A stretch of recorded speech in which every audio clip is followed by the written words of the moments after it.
Mummy, અમે બે picture જોવા જઈએ છીએ અને જમવાનું બહાર જ જમીને આવશું રાતનું, બરોબર?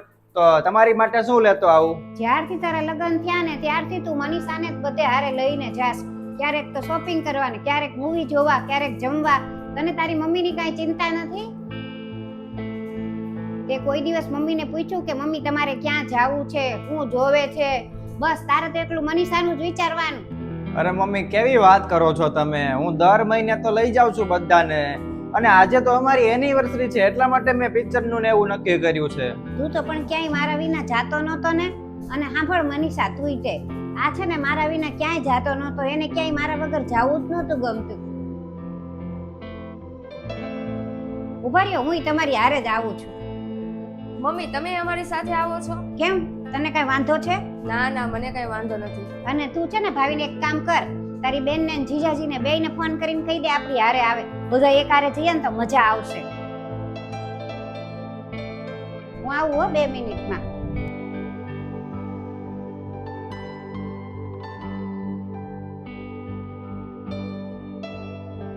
અરે મનીષા, શું કરેસ તું? આ ભાવિનનું ફેવરિટ શાક બનાવું છું. લે, તને ખબર નથી? ભાવિનને મારા હાથનું જ ખાવાનું ભાવે છે, બીજા કોઈના હાથનું નથી ભાવતું.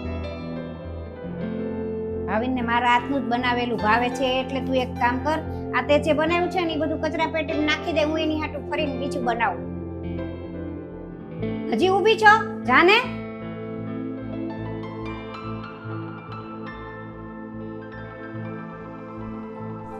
મમ્મી, મનીષાને એના ઘરે મૂકતો આવે ને થોડાક દિવસ જવું છે ને તો. મમ્મી, હું જાઉં છું ને જલ્દી આવી જઈશ. તું વહેલી આવ કે મોડી આવ, મને શું ફેર પડે છે? આ ઘરના બધા કામ તો હું જ તે કરું છું ને. પણ મારી તો એક જ ઈચ્છા છે કે ક્યારે હું હવે દાદી બનીશ. મનીષા, બીજો કઈ સામાન છે તો લઈ લઉં ઉપરથી. હા હા, કહી દે કહી દે. આ ફ્રીમાં મજૂર મળ્યો છે, એક ખભા ઉપર રાખશે ને એક હાથમાં રાખશે. મનીષા, એક કામ કર, તું બહાર જા, ગાડીમાં બેઠ, હું આવું થોડીક વારમાં.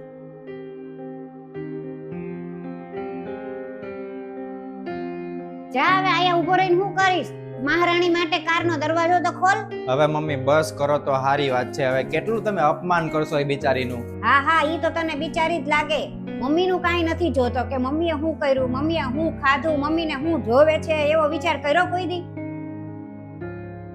તારા તો લગ્ન થયા, તું તો હાવ બદલાઈ જ ગયો. બસ આખો દી મનીષાની પાછળ જ પડ્યો રહે છો.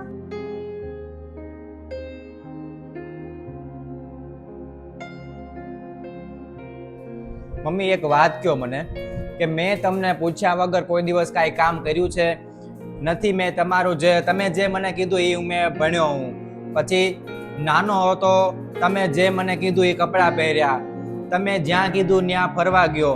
તમે જે રીતે રહેવાનું કીધું, ઉઠવા બેઠવાનું બધું તમને પૂછીને કરતો હતો. તો તમને વાંધો શું છે? અને એ તો ઠીક છે, પણ મેં તમને કીધું હતું લગ્ન કરવાનું.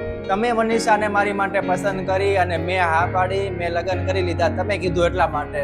અહીંયા ઘરમાં આવી અને તમે એનું અપમાન કરો છો. હવે આ તો મારી ફરજ છે કે મારે એને માન સન્માન આપવું પડે, એની બધી કાળજી લેવી પડે, અને તમને એ જ નથી ગમતું. વાહ, એની માટે તો તું બધું જ કરે, મારી માટે કાંઈ કરે? મને ખબર હોત ને કે લગ્ન પછી તું આટલો બદલાઈ જઈશ તો હું કોઈ દી તારા લગ્ન જ ન કરાવે. અરે મમ્મી, તમે જે વિચારો છો એવું નથી. તમે ખાલી એવું મગજમાં સેટ કરી દીધું છે. બાકી મારા માટે કોઈ વધારે કોઈ ઓછું એવું કાંઈ નથી. તમે બે મારા માટે સરખા છો, અને મારા માટે તો તમારા બે વગરની જિંદગી હું કલ્પના જ ન કરી શકું. અને મમ્મી, તમે ખાલી કમ્પેરિઝન કરવા માંડ્યા છો હવે, કે તમારું અને મનીષાનું કેટલું કમ્પેરિઝન છે ને શું વધારે શું ઓછું. પણ એવું કાંઈ નથી એમ. અને મારા માટે તમારું સ્થાન હંમેશા ઊંચું જ છે ને ઊંચું જ રહેવાનું છે. અને જો વાત એવી હોય કે તમારામાંથી કે મનીષામાંથી મારે કોઈને એકને પસંદ કરવાના હોય તો એવું ન કરી શકું હું. મમ્મીની વાત કરી ત્યારે તે કાંઈ ન કીધું, અને મનીષાની વાત કરી તો તરત કીધું કે હું એને ન ભૂલી શકું. બધા સાચું જ કહે છે કે લગ્ન પછી છોકરાઓ બદલાઈ જાય છે. મમ્મી, હું તમને ક્યારનું સમજાવવાની ટ્રાય કરું છું, પણ તમે કેમ સમજતા નથી કે સમજવા માંગતા નથી? મને ખબર નથી પડતી કે મનીષા બીજાના ઘરેથી આવી છે, બીજાની દીકરી છે, આપણે ત્યાં રહે છે. હવે ભવિષ્યમાં આખું જીવન એને અહીંયા કાઢવાનું છે. તો એ તમને ક્યારેય એવી રીતના તમારા સામે ઊંચા અવાજમાં વાત નથી કરી કે તમે જેટલી વાર એને કોઈ પણ કામમાં રોકટોક કરી, ખીજાણા હશો, ગુસ્સો કર્યો હશે કે કાંઈ પણ કીધું હશે, તમે એનું અપમાન કર્યું હશે, પણ એ ક્યારેય તમારી સામે નથી બોલી. અને છતાંય તમે આવું કરતા રહો છો. એકવાર તમે એવું વિચારો તો ખરી કે કદાચ જો એ તમે વહુ તરીકે નહીં પણ તમે એની દીકરી તરીકે રાખો તો કેવું થાય એમ. એ તમને હંમેશા સાસુની પણ માં તરીકે સમજે છે. તો તમે કેમ નથી સમજતા?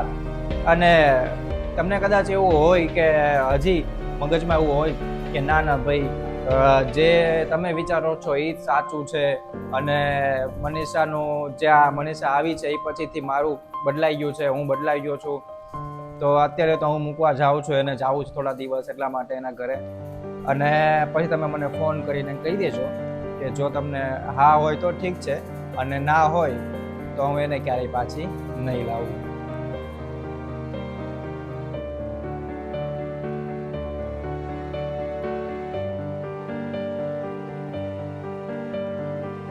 નમસ્તે મિત્રો, આ વિડીયો ઉપરથી અમારે ખાલી એટલું જ કહેવું છે કે ઘણી જગ્યાએ અથવા તો ઘણા ઘરોમાં લગ્ન પછી એવું સમજતા હોય છે, માં હોય કે પિતા હોય કે પછી કોઈ પણ વ્યક્તિ હોય ઘરના સભ્યોમાંથી, એવું સમજતા હોય છે કે લગ્ન પછી દીકરો બદલાઈ ગયો છે, એની પત્ની તરફ જ ખાલી થઈ ગયો છે કે એના પત્નીનું જ માને છે, પણ એવું નથી હોતું. સાચામાં કેવું હોય છે કે દીકરાને જવાબદારી વધી જાય છે. એક પુત્ર તરીકેની જવાબદારીઓ તો અત્યાર સુધી હતી જ, પણ પછી એક પતિ તરીકેની પણ જવાબદારી આવી જાય છે.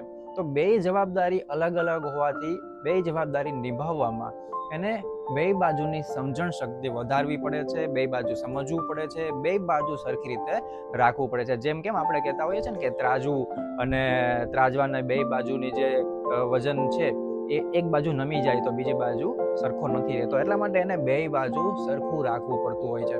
તો એના માટે થઈ અને કદાચ એવું ઘણા દિવસ એવું કદાચ થતું હોય, અથવા તો અમુક સમય દિવસની અંદર 1-2 કલાક 5-7 કલાક કે કોઈ પણ સમયે કે કોઈ પણ વખતે એવું થતું હોય કે તમને એવું લાગતું હોય કે ના એ તો પત્ની તરફ થઈ ગયો છે, કે ના કદાચ વહુને એવું લાગતું હોય ઘણી જગ્યાએ કે ના એ તો ખાલી એના મમ્મી તરફ થઈ ગયો છે, પણ એવું નથી હોતું. તમે એને સમજવાની ટ્રાય કરશો ને, સમજવાની કોશિશ કરશો ને, તો તમને ખબર પડશે.